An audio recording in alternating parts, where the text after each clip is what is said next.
Okay, so I am recording, trying to show how to take the table that was created in ChatGPT and transfer that over into a Word document. If you just copy it and paste it, it is no longer in the table format. So I'll show you what I mean. So down here, here's the table on the right for ChatGPT, the information that they gave me based on my prompt. I'm going to scroll down. At the end of their response, there's always this thumbs up, thumbs down, or a clipboard. The clipboard copies the information. So I'm going to use the clipboard and I'm going to copy it. I already have a Word document open over here. And I'm going to hit Control V to paste it. So now this is what the information comes out like that was in the table. So at this point, I'm going to make my screen larger so you can see it. And what you need to do, it sounds like it's going to take forever, but it really doesn't, is you see the line breaks, which are these straight up and down lines. You need to go through, and after every line, you hit the enter button. So it's going to put all the data on its own separate line, and you're going to delete anything that you don't need in there. Right here, I'm going to hit enter, and you're going to just continue to go through every time that you see one of those line breaks. Let's see, that looks good. Here, got one there. Of course, this is going to be different depending on how large your rubric is, how much information you have in it. This one, I could probably edit down some. I continue through, almost done. Let's see, we got one here. Okay, looks good. Now the rest of the information is just in regular narrative form. I don't need that. So that's fine. I'm not going to put that in a table.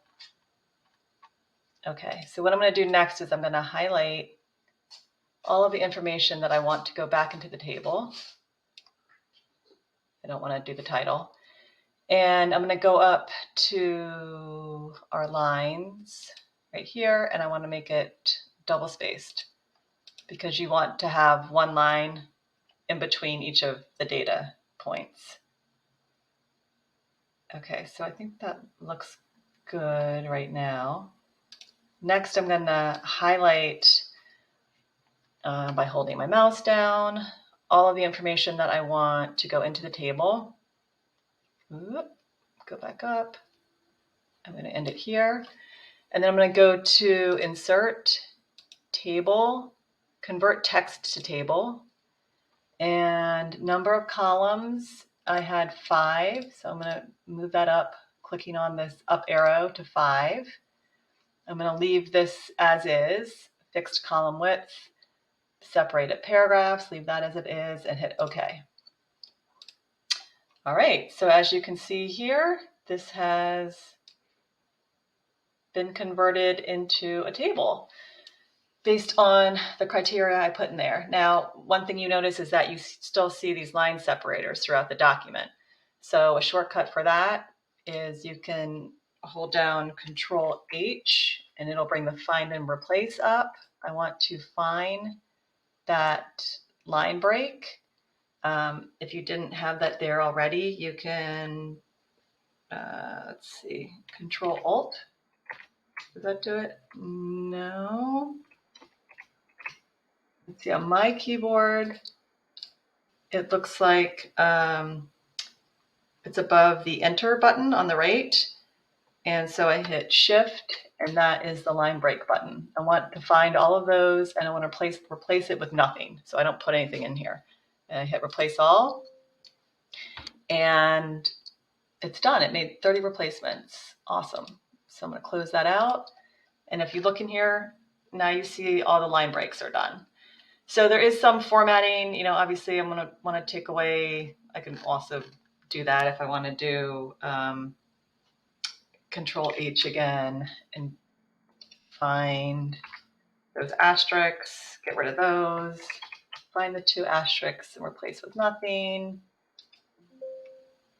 Wow, awesome. It made 32 adjustments on that. So you can go through and reformat, you know, maybe make some things bold, get through now. Some of the spacing that's in here, I could make single space. Let's see if I can clean that up. I didn't mess around with that on the last one. Just going to scroll down, keep it in there, and line spacing. Let's do 1.15. Single space is kind of hard to read. Okay, so that, oh, for some reason it didn't get that column on the right, but you can just go through and do the same thing, scrolling down the column to make those adjustments. And 1.15, I think I did. Let's see. Yes. All right, so we have all the information that we need in the table now, and it's in our Word document. We can make the title, we want that centered. Maybe we want it a little bit bigger to stand out. Obviously, you can always highlight these, and you can make color changes by going here to the bucket. Let's say I want that in blue. All these different formatting issues you can switch up. But now you have the ChatGPT information into a Word table, which looks very nice. And the information that's at the bottom is still here. So we still have the criteria for the scoring 1 through 4. What does that mean? We have how it's aligned. I'm just going to make that bold, maybe a little bit bigger. They're aligned to Common Core state standards. This is the information, again, ChatGPT gave to me. And I'm going to delete that page. And now you have all this information right here in a nice table.